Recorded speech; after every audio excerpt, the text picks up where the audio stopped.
9 કે અનુજ ગુજરાતમાં આપનું હાર્દિક સ્વાગત છે। મળતા સમાચાર બનાસકાંઠાથી દાંતાના આદિવાસી વિસ્તારમાં બાપ પાર્ટીના ઉમેદવારના સમર્થનમાં જાહેર સભા યોજાઈ। હળદ ખાતે બાપ પાર્ટીના સમર્થનમાં 4000 જેટલા લોકો ઉમટ્યા। ઉમેદવાર જણાવ્યું કે ભાજપ અને કોંગ્રેસે ગરીબ આદિવાસીઓને દાંતા વિસ્તારમાં ઘર તોડ્યા છે। બાપ પાર્ટીના ઉમેદવારના સમર્થનમાં સભાથી ભાજપ અને કોંગ્રેસમાં ચિંતા વધી।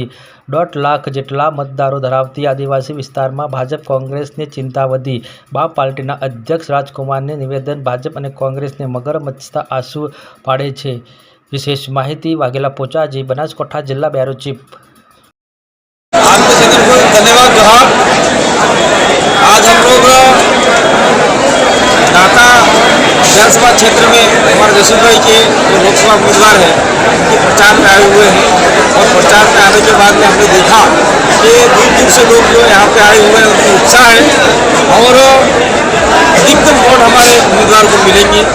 और ये चाहते हैं हम लोग कि यहाँ की जल जंगल जमीन ऐसा एक और जो आपका रेल निकल रही है जो लोग विस्थापित होंगे उनको रोकने का हम लोग प्रयास करेंगे। पहले ये लोग अकेले थे, विचारधारा आइडियोलॉजी से जुड़े हुए नहीं थे। आज देश के अंदर हम लोग आदिवासी परिवार मध्य प्रदेश के नाम से जो काम कर रहे हैं, आज मध्य प्रदेश के 4 राज्यों के लोग हम जुड़े हुए हैं। उसके साथ में जो टुकड़ा जो जुड़े हुआ नहीं था वो भी जुड़ चुका है। इसलिए उनकी हर समस्या में हम लोग सुख दुख के साथ में रहेंगे और उनके आंदोलन में हम साथ करेंगे।